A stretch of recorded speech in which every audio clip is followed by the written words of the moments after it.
To all, this is fabric and finery by Umera Bilal. आज हम सीखने जा रहे हैं कि बातिक को हम किस तरह से फैब्रिक के ऊपर अप्लाई करते हैं। बातिक टेक्निक को आज हम सीखने जा रहे हैं।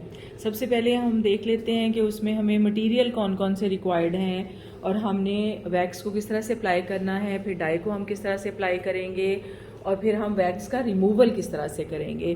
तो ये सारी चीज़ें आप इस एक वीडियो में देखने जा रहे हैं। काइंडली वीडियो को लाइक कर लें, इसको एंड पे शेयर ज़रूर आपने करना है और चैनल को सब्सक्राइब कर लें अगर अभी तक आपने सब्सक्राइब नहीं किया है, ताकि आपको जितने भी न्यू अपलोड्स हैं वो टाइमली मिलते रहें। सबसे पहले जो चीज़ हमें इसमें चाहिए है दैट इज़ अ फैब्रिक।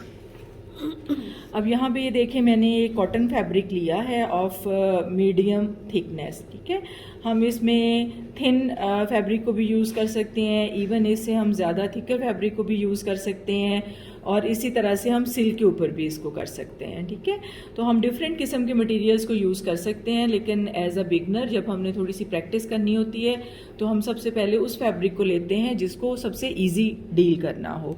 दूसरी अहम चीज़ जो इसमें हमें चाहिए होती है दैट इज़ द वैक्स। यहाँ देखें, ये वैक्स है, ये आपको किसी भी शॉप से मिल जाएगी, स्टेशनरी शॉप से मिल जाएगी।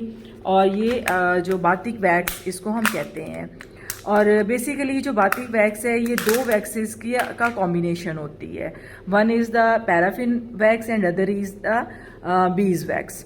तो इन दोनों को मिक्स करके, अगर आपके पास अलग अलग हों तो आप इन दोनों को मिक्स करके भी यूज़ कर सकते हैं। अदरवाइज़ आपको ये इस तरह से पैकिंग में मिल जाएगी, बड़ी पैकिंग में भी मिल जाएगी, स्मॉल में भी मिल जाएगी। तो आपने जिस तरह का यूज़ करना है उसके अकॉर्डिंग टू आप इसको ले लेंगे।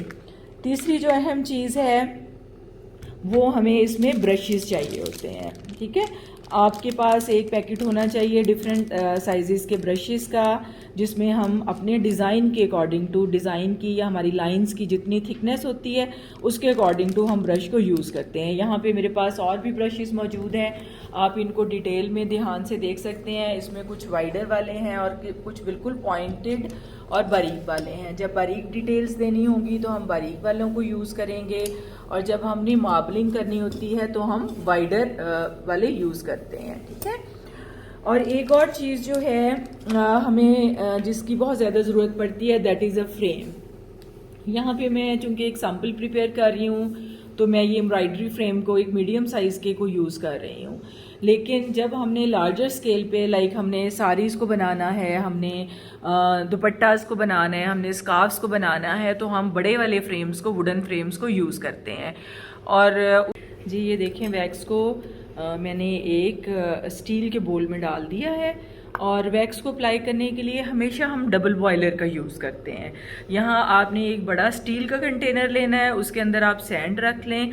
वाटर आपने कभी भी नहीं रखना, क्योंकि जब वो लिक्विड फॉर्म में होगा तो उससे जब हम अपना दूसरा बोल ऊपर रखेंगे तो वो उसमें डिस्टर्बेंस क्रिएट कर सकता है, वो आपका स्टेबल नहीं होगा।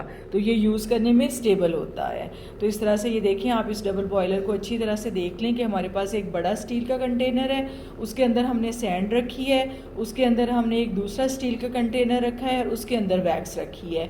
और हमेशा आप वैक्स को इसी तरह से जो है मेल्ट करेंगे, इसी तरह से हॉट करेंगे और इसके बाद हम इसको अप्लाई करेंगे on the piece of fabric. ठीक है, अब यहाँ पे एक और चीज़ मैं आपको बता दूँ, दिस इज़ द टिजेंटिंग टूल। ठीक है, इसको आप देख सकते हैं कि ये एक वुडन जो है हैंडल है और उसके साथ ये एक बोल है और इसके साथ एक बहुत ही बारीक सी इसकी नोज़ल है। It's like a kettle.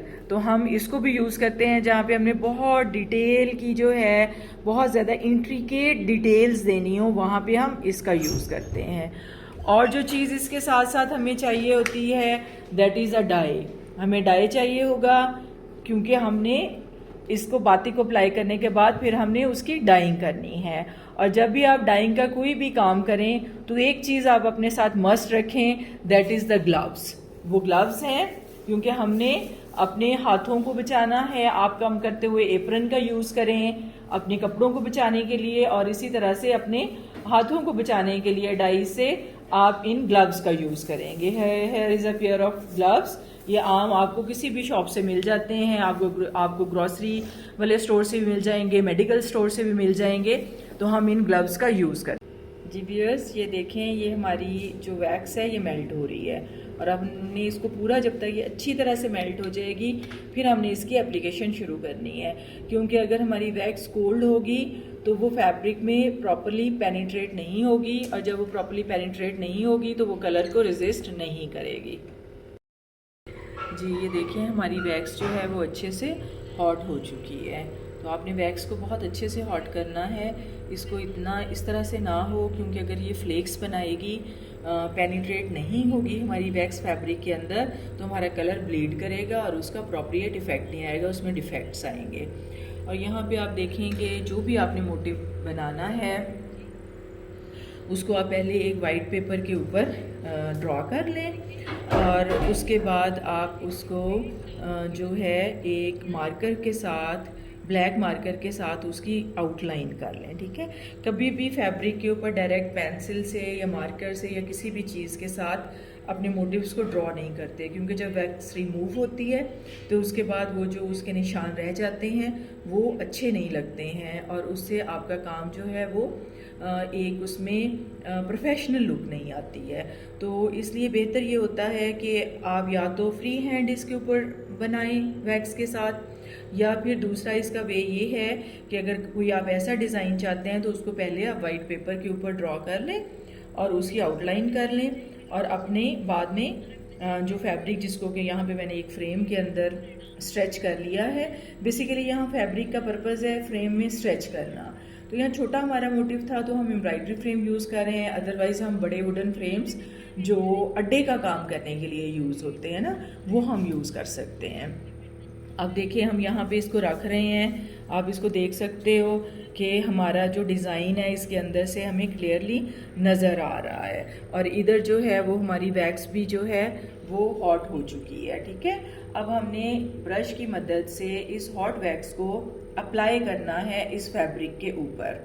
तो अभी मैं एक यहाँ पे डस्टर लूँगी, आप कोई छोटा सा पीस ले सकते हैं, आप टिश्यू पेपर भी ले सकते हैं, ताकि जब हमने वैक्स को यहाँ से लेके आना है यहाँ तक, तो हमारा जो है जो ड्रॉप्स हैं वैक्स के वो नहीं गिरने चाहिए, क्योंकि जहाँ जहाँ पे भी वैक्स के ड्रॉप्स गिरेंगे तो वहाँ पे कलर रेजिस्ट हो जाएगा। तो हमने अपने काम को नीट भी रखना है। तो यहाँ पे हम डस्टर जो है उसको यूज़ करने लगे हैं। देखें, केयरफुली इसको देखें, हमारी वैक्स गर्म हो चुकी है और हमने इसके यूं नीचे से आते हुए इसको हमने इसकी एप्लीकेशन शुरू कर दी है। ठीक है, आपने देखना है कि जब भी आपका जो है वैक्स लग जाएगी तो हमने वहाँ पे उसको दोबारा से अपने ब्रश को लेना है और इस तरह से हमने इसकी वैक्स की एप्लीकेशन स्टार्ट कर दी है। हम किस तरह से डस्टर के ऊपर से लेके आ रहे हैं उसको और यहाँ पे अप्लाई कर रहे हैं, और इसी तरह से हमने पूरे के पूरे मोटिव के ऊपर वैक्स को अप्लाई कर देना है। जी अभी मैं सारी एप्लीकेशन करके फिर आपको दिखाती हूँ कि किस तरीके से हमारी वैक्स अप्लाई। जी ये देखिए, हमने वैक्स को अप्लाई कर दिया है। सेंटर में ये देखिए हमने बहुत ब्यूटीफुल से डॉट्स लगाए हैं ताकि हमारा सेंट्रल पोर्शन जो है वो इसी तरह से आएगा। ठीक है, इस तरह क्लोज़र आप इसकी लुक देख लें। वैक्स में हमने इतनी अच्छी तरह से किया है कि कहीं से भी कोई भी हमें बीच में ब्रेक्स ना आए। अब मैं आपको इसकी दूसरी साइड दिखाती हूँ। Look at this, back side से भी आप देखें कि हमें कहीं पे भी कोई ब्रेक्स नहीं नज़र आ रहा है। तो हम इसको अप्लाई करने के बाद हम इसको इस तरह से फ्रंट एंड बैक से बहुत कीनली देखते हैं ताकि हमें कहीं पे भी कोई लीकेज ना हो, कोई ब्रेक्स ना हो, जिसकी वजह से हमारा फिर डाई जो है वो लीक कर जाएगा, डाई ब्लीड कर जाएगा और वो हमारी सारी जो भी हमारी मोटिव है उसको रुइन कर देगा। ये देखें, यहाँ पे मैं सीटा सिल्क के जो पेंट्स हैं उनको यूज़ कर रही हूँ और इसको आप लोग देख सकते हैं। ये सिल्क कलर्स हैं, इनको हम बातिक में, इसको हम सिल्क पेंटिंग में हर जगह पे यूज़ कर सकते हैं। इसके डिफरेंट शेड्स मिलते भी हैं और ये मिक्सेबल भी होते हैं। जैसे ये गोल्डन येलो है और यहाँ पे मेरे पास कुछ कलर्स मौजूद हैं। ये मैं इनका एक आपको व्यू दिखा देती हूँ, तो आपकी अपनी चॉइस है। ये हम ब्रश मेथड से अप्लाई कर रहे हैं। ठीक है, ब्रश मेथड से और डिप मेथड से, दोनों मेथड से हम कलर को अप्लाई कर सकते हैं बातिक में। तो अब आज हम ब्रश मेथड से कर रहे हैं, फिर मैं आपको बताऊंगी कि कैसे आपने जो है डिप मेथड से करना है। तो जब भी आपने पेंट को अप्लाई करना है तो पहले आप नीचे कोई प्लास्टिक शीट या कोई न्यूज़पेपर बिछा लें, ताकि आपका जो वर्क एरिया है वो गंदा ना हो, वो ख़राब ना हो। ठीक है, अब हम अपना पेंट जो है उसको स्टार्ट करते हैं। लुक एट दिस, ये देखें, ये हमारे पास पेंट था और उसको हमने ब्रश की हेल्प से बिल्कुल उसी तरह से जिस तरह से हम एक पेंटिंग करते हैं, हम उस तरह से जो हमने आउटलाइन किया है एरिया वैक्स के साथ, उसके अंदर अंदर इसको अप्लाई करते जाएंगे। और इसी तरीके से हम इसमें शेडिंग भी कर सकते हैं। अब यहाँ पे ये आप देखें किस तरीके से हम पहले उसकी आउटलाइनिंग कर रहे हैं और फिर हम उस तरह से फर्दर इसकी शेड। जी ये देखें, हमने दूसरा येलो का शेड जो है वो हम यूज़ कर रहे हैं और अब हम थोड़ा सा इसको मर्ज कर देंगे with the help of the brush, क्योंकि ये हमने जब आपने मर्जिंग करनी है थोड़ा सा अपने क्विक रहना है, क्योंकि जितना ज़्यादा हमारे पास वेट होगा डाई, उतना ही हमारा जो भी पेंट है वेट होगा, उतना ही अच्छा मर्ज होगा।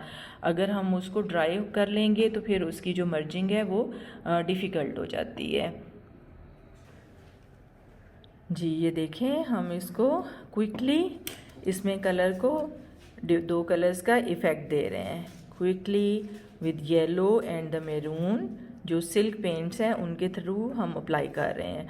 आप देख सकते हैं हमारा कलर बिल्कुल बाहर नहीं निकल रहा है, बिल्कुल ब्लीड नहीं कर रहा, और हमारा कलर उसी तरीके से जो जो हमने उसको शेप दी है, जैसे हमने बातिक से रजिस्ट किया है, उसी तरीके से कलर आ रहा है। जी ये देखें, हमने इसको पेंट को कंप्लीट कर लिया है, ओनली सेंट्रल पोर्शन रह गया है। और सेंट्रल पोर्शन में मैंने थोड़े से ये देखें वैक्स के साथ डॉट्स लगा दिए थे और हम यहाँ पे जो है कलर उसको अप्लाई कर रहे हैं। जी ये देखें, हमने पेंट कंप्लीट कर लिया है और हमारा ब्यूटीफुल सा फ्लावर जो है वो बन चुका है। अब हम आते हैं रिमूवल की तरफ, के जो वैक्स हमने अप्लाई की है उसको रिमूव किस तरह से करना है। Let's see. जी ये देखें, अब हम रिमूवल की तरफ आ गए हैं। ये मैंने अपनी आयरन को पहले आपने अप्रोप्रिएट टेम्परेचर पे हॉट कर लेना है। ठीक है, आपने इसको कितना हॉट करना है ये डिपेंड करता है कि आपके टाइप ऑफ फैब्रिक क्या है। कॉटन के लिए हम हाई टेम्परेचर्स पे हॉट कर सकते हैं, लेकिन सिल्क के लिए हमें मीडियम टेम्परेचर रखना पड़ेगा। इस हॉट आयरन की वजह से जो हमारी वैक्स है वो रिमूव हो जाएगी और हमारे पास हमारा पैटर्न आ जाएगा। अब देखें हमारी ये हो चुकी है हॉट, और इसके लिए हम क्या करेंगे, आप ब्लॉटिंग पेपर्स को यूज़ कर सकते हो, आप वाइट पेपर्स को यूज़ कर सकते हो, और आप न्यूज़पेपर्स को भी इवन यूज़ कर सकते हो। न्यूज़पेपर के सिलेक्शन के लिए आपने इस चीज़ का ध्यान में रखना है कि उसकी इंक, आपने अच्छी क्वालिटी का न्यूज़पेपर लेना है। उसकी इंक जो है ऐसा ना हो कि हीट की वजह से उसकी इंक जो है वो रिमूव होकर आपके फैब्रिक के ऊपर आ जाए और आपकी जो प्रोडक्ट है उसको स्पॉइल कर दे। इसलिए आपने बहुत ज़्यादा केयरफुल होना है कि आपकी जो इंक है न्यूज़पेपर की वो जो है वो रिमूव ना होती हो, वो हीट से ख़राब ना होती हो, हीट सेंसिटिव वो ना हो। आप नीचे बिछाएंगे एक पाइल, उसके बाद आप ऊपर रखेंगे अपना पैटर्न जो भी आपने बनाया हुआ है, और उसके बाद आप उसके ऊपर एक और न्यूज़पेपर को रखेंगे और आपने अपनी गरम इस्त्री को यूं ऊपर रखना है।